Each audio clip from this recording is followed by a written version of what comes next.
Busy morning here on News Channel 3 Live at 9, and we do welcome you back. Some children are maybe being wrongly diagnosed with ADHD. They may be suffering from a different health problem altogether. Dr. Warren Johnson from the Eyewear Gallery is here with 7th grader Maya Crawford and her mom, Melissa Moore. Good to have you. Good morning. Good to see you folks. Melissa, let's start with you. What symptoms did you see in Maya that you thought were perhaps ADHD? Well, you know, the teacher, when she was in 3rd grade, had brought to my attention that Maya was doing a lot of being out of her seat and turning around and tapping her foot and her pencil and things like that. Losing focus. Exactly.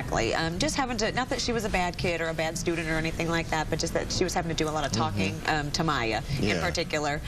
So she recommended that we go to her pediatrician and have her tested, but nobody ever mentioned anything about eye exams. And so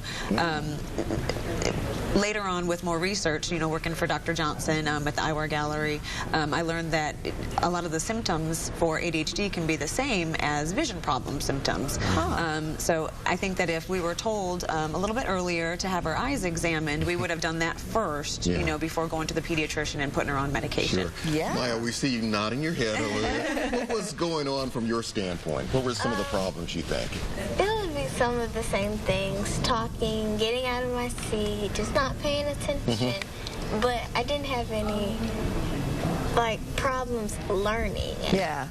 Was it because you couldn't see the board? I mean, you couldn't see what's going on. It's hard to stay focused. I was put in the back a few times, but I could see pretty much. Yeah. It was just I would be distracted by people around me, then start talking and having a different conversation than what it's supposed to be. We understand. So, doctor, we can only assume this happens to a lot of children these days. How common is this? Oh, it's, I think, pretty common. I think we found in Maya that when people a lot of times say, well, I have my kids' eyes examined at school and they read the chart and they passed, or the doctor's office.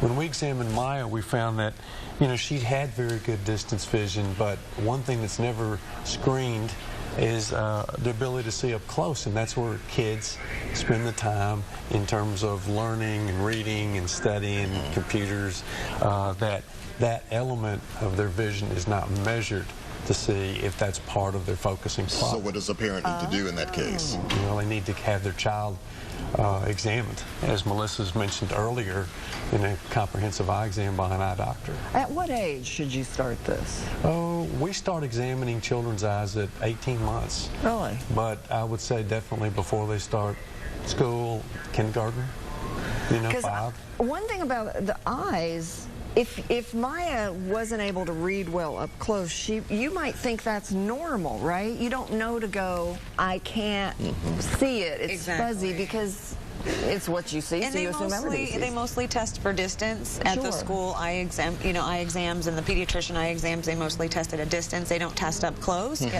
So they don't necessarily notice about the tracking and the the words jumping around and things like that. That people with vision problems, they may think that it's a learning disability. So Maya, what about today? How are things going for you?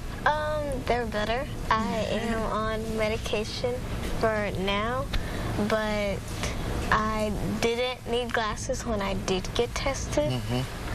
Except for reading. We found a little bit of reading problems. Except for reading. Okay. So has that helped with the focus? Yeah, I mean, her focus has definitely gotten a lot better as she's gotten a little bit older, and probably will grow out of needing medication over time. So she does still have some ADHD. She does. But I think that just being able to have the option of getting her eyes tested before putting her on medication, I think a lot of parents would definitely jump at that opportunity, because putting your child on medication can be a scary thing.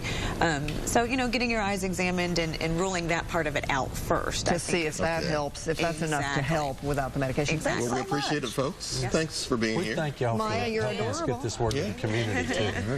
Y'all are great. Coming up, weather to plan your day. Plus, another famous couple.